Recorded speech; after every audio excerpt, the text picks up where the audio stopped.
So when I talk about the weaponization of words, I'm talking about a few things. There are a few things that people do, but I'm talking about a way that people manipulate by twisting the meaning of what you're saying.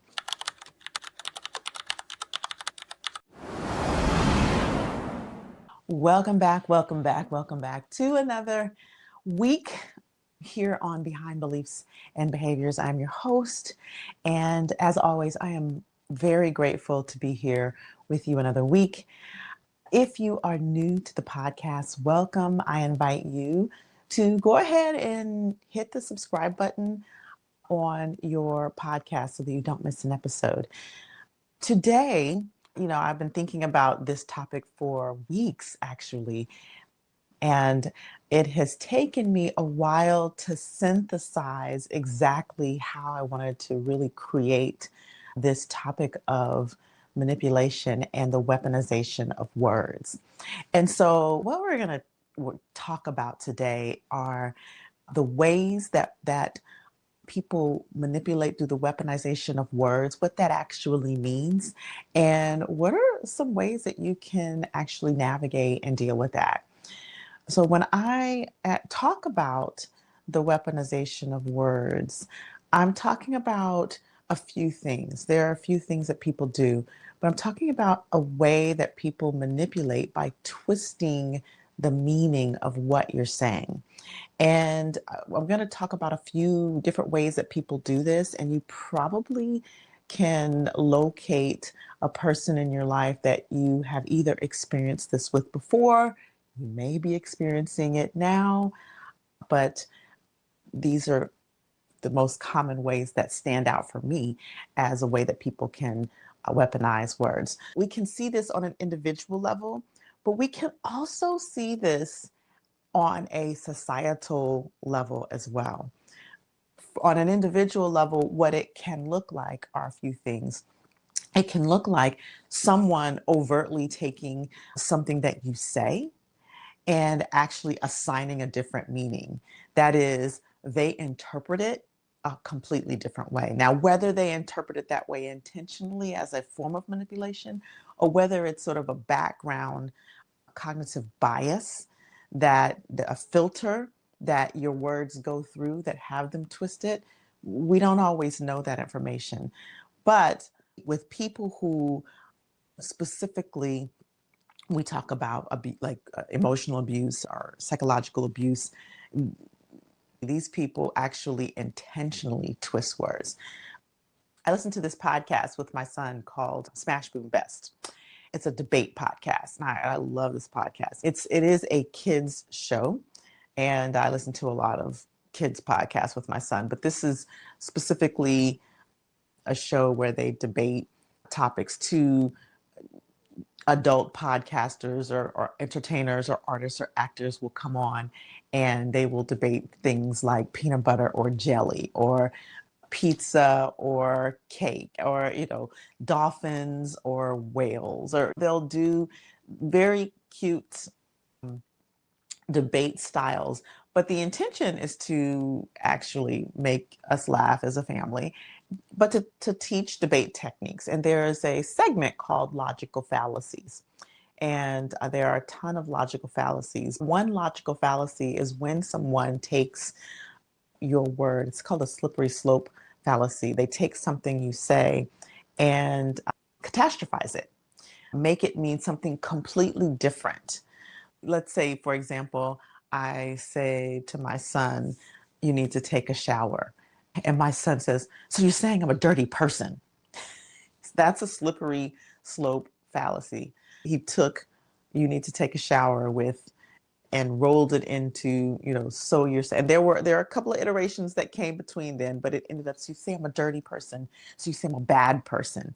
So you say, and so this is like a menial or comical way that my son might use a logical fallacy, but it can be harmful when it's used in daily life, in conflict. A person can take something and blow it up and catastrophize it and twist the words, twist the meaning of your words to mean something that you didn't say. All right. So that's one way that the weaponization of words can happen. And again, this could be something that is unintentional, or it can be something that is done with a background of intention. Another way we can see words being weaponized is actually a little bit more subtle, but it's subtle in its technique, but it's not subtle in its impact. And that is when someone takes a word or a phrase or something that you've said to them, and they may feed that exact language back to you, but they do it in a very different tone, in a very nice, nasty, or overtly nasty tone. And so, what that could look like is if you set a boundary, maybe I say to someone, please don't call me after 8 p.m. because that's wind down time. Then later we're in a conversation and they want to invite me out. And they said, well, I know that that's your wind down time, but they use this sort of tone, right? So that's a way that's a little bit more subtle. And they put the words, I know that you, and they do it with a tone, with an attitude. There are a lot of other ways that can happen. But when someone takes the tone, takes your words, and they put a different tone to it, and they use the words, well, I know you don't like, or I know, or I see that, or I heard that. And you see if you're watching me on video, you see my body language. So they might even put a body language to it. But even if you're on the phone, for example, I'll give you an example. And sorry, Mom, but I'm going to use you. I have expressed to my family that to not post myself, but particularly my son, on social media without my permission or without me seeing what they're going to post. And at some point, and she doesn't do this anymore, but at some point in the beginning where she didn't like what that boundary, she said to me, I know you don't like me posting anything about you on the internet. And I was like, side eye to my mom. But I understand that she was feeling the burn of that boundary. And so but that is a way. That is a way that it can happen. Again, this is a smaller way, in the moment it definitely raised the bristles on my arms, but we worked that out. But what I want to share with you is if you recognize that can happen, taking something that you say, putting a different tone to it, different, like I always talk about, only 20% of our communication is words themselves, and 80% is everything else. So sometimes it's not what you say, it's the way you say it. And when people take your words and they say it a different way, we can see this on a global scale with the use of, or the weaponization of, the word woke, the weaponization of psychological safety, the weaponization of the word triggered, which is why we don't use that word. In the trauma-informed community, we talk about activation. You can use it with any word, but we can see that societally, people weaponize the phrase, I don't feel safe. And typically, it's the collapse of uncomfortable and safe, right? It's the collapse of someone who is feeling uncomfortable and them saying that they don't feel safe. That can be weaponized intentionally, right? And so we have to be mindful. We have to be mindful of the way we use words. But we also have to be mindful to recognize when words and phrases are being weaponized against us.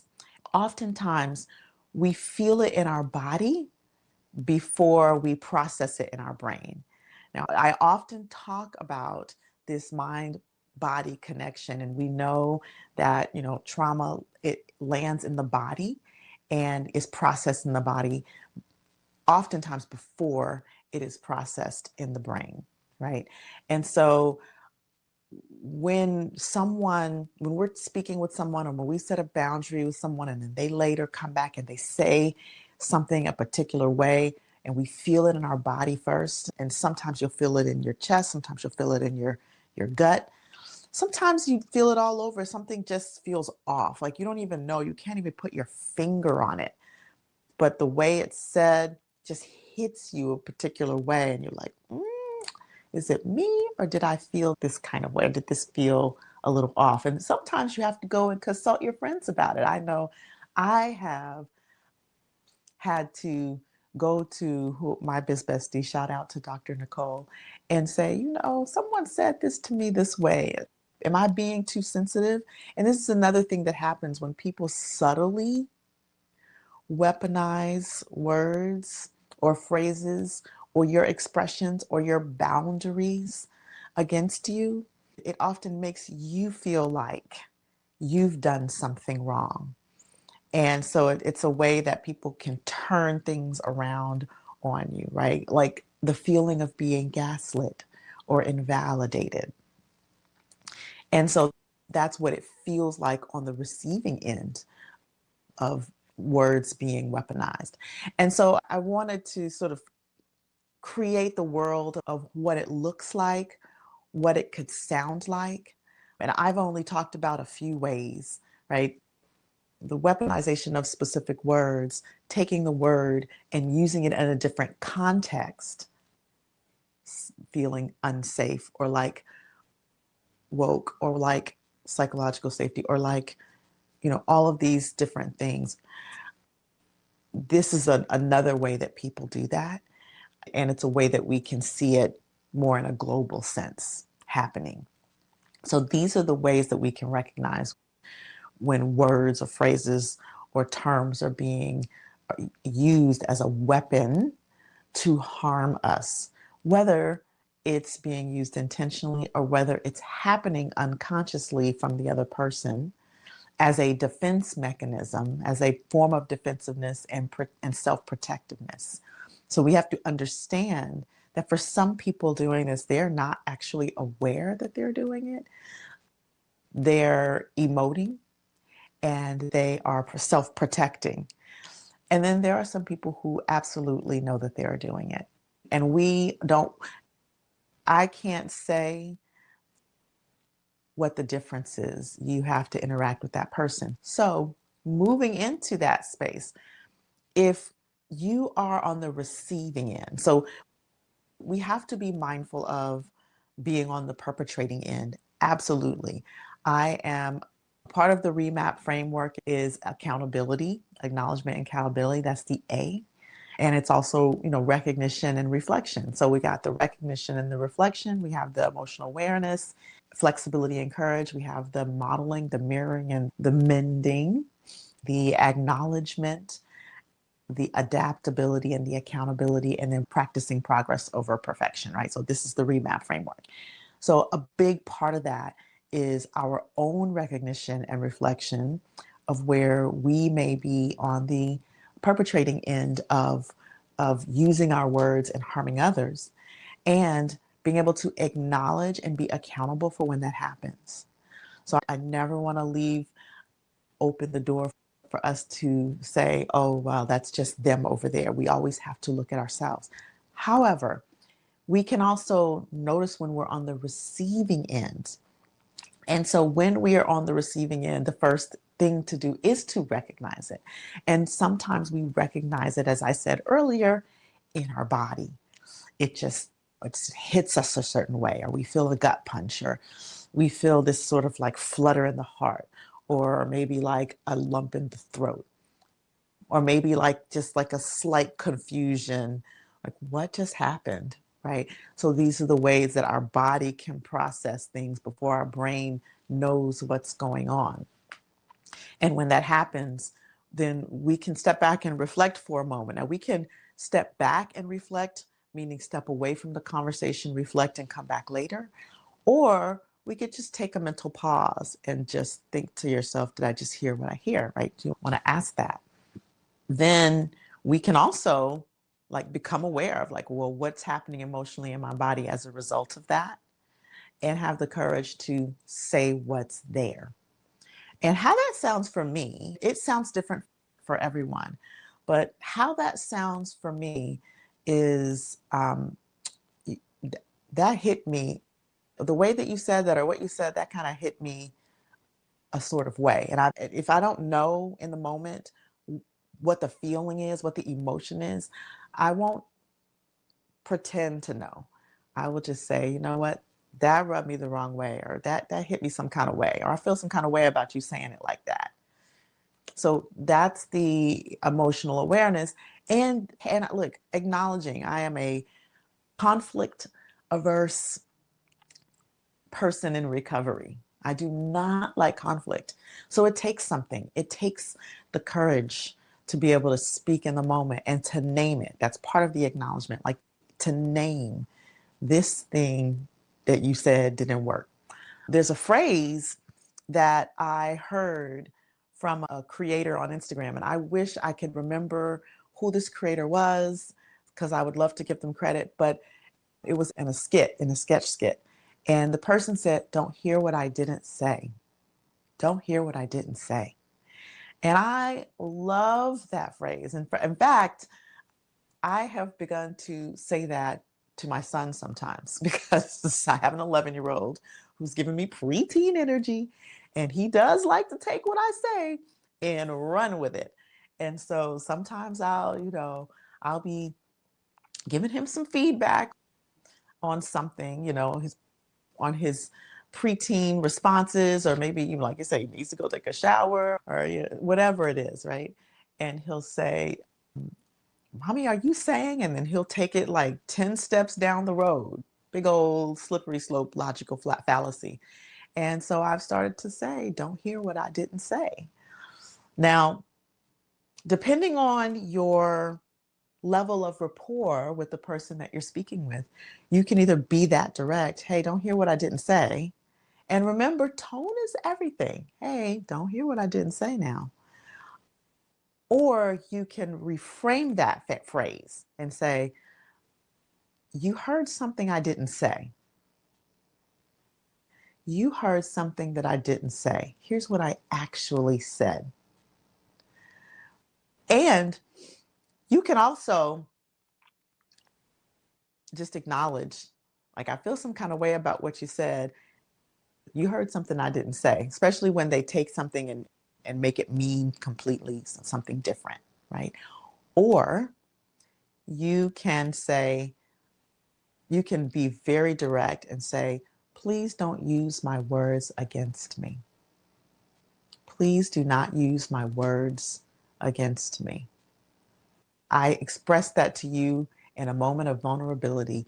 Please don't use my words against me. Please don't." You can even use the word weaponize, especially if it feels that way and you recognize it in the moment. "Please don't weaponize my words against me. That is not okay. That doesn't work. That's not going to solve the problem that we're having here." So I'm giving you some language to be able to use in the moment. And what it is it's a pattern interrupt.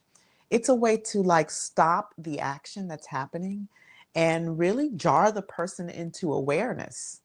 Like, wow, either they were intending to throw shade, and you just interrupt that process, and so they can't, like, it didn't have the impact that they wanted it to have, or they were unaware that they were weaponizing or twisting your words, and you make them aware and they're like, "Ooh, that's not what I meant to do," and then you open the conversation for problem solving.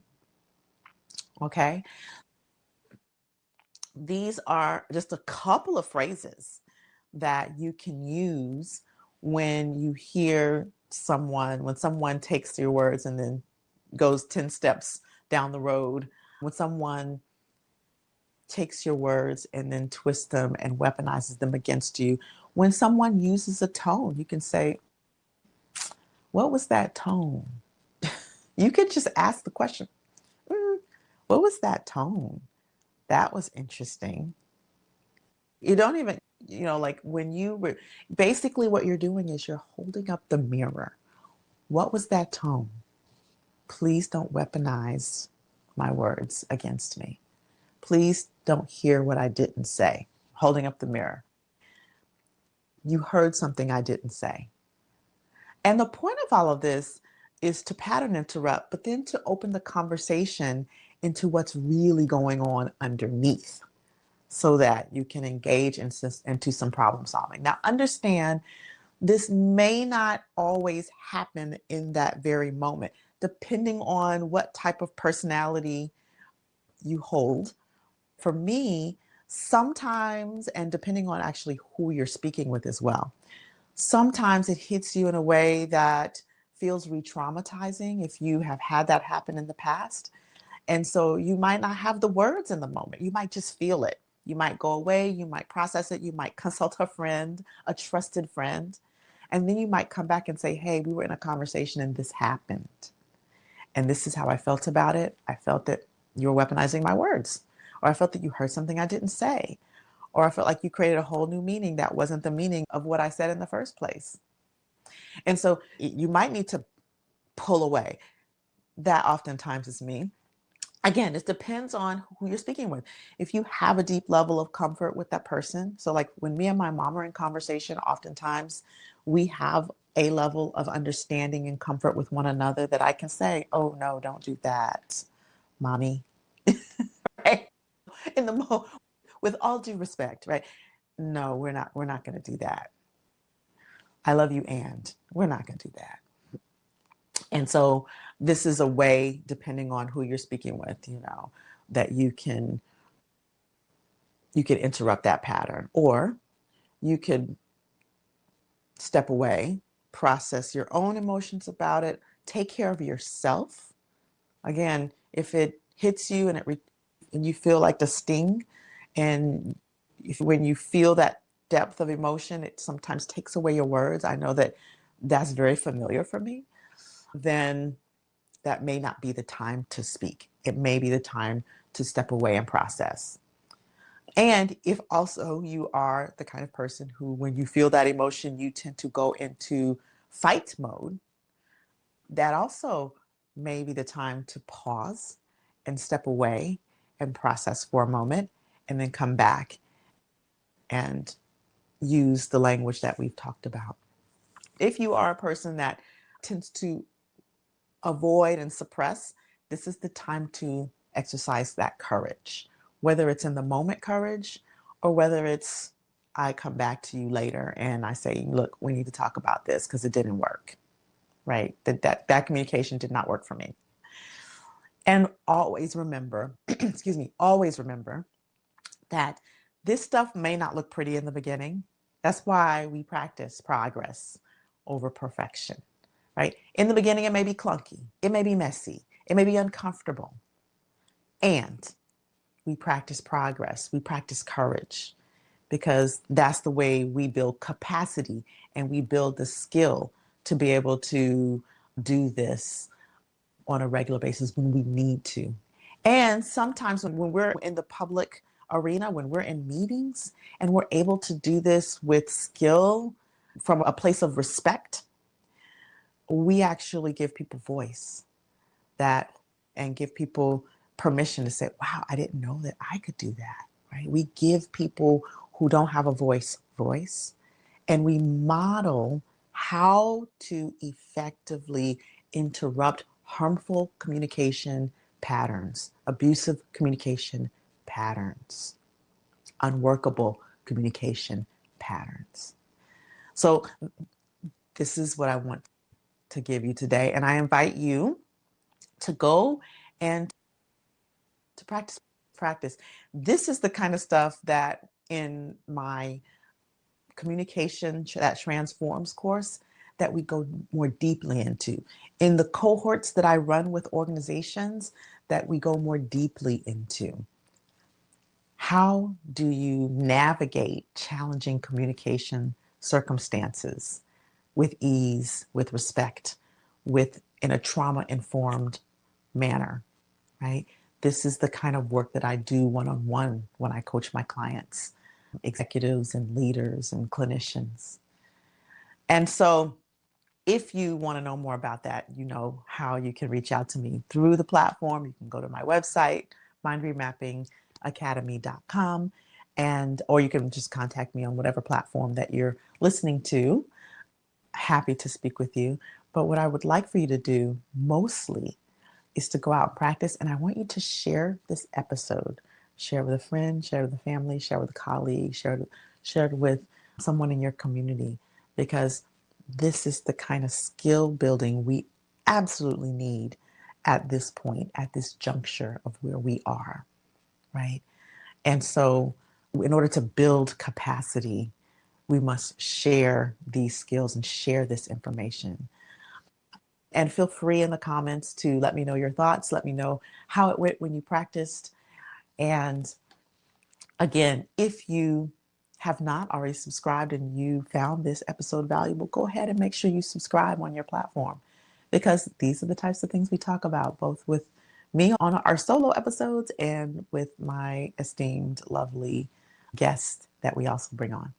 So with that, I will leave you to go practice progress over perfection and let me know how it went. And until the next time we see each other, stay empowered.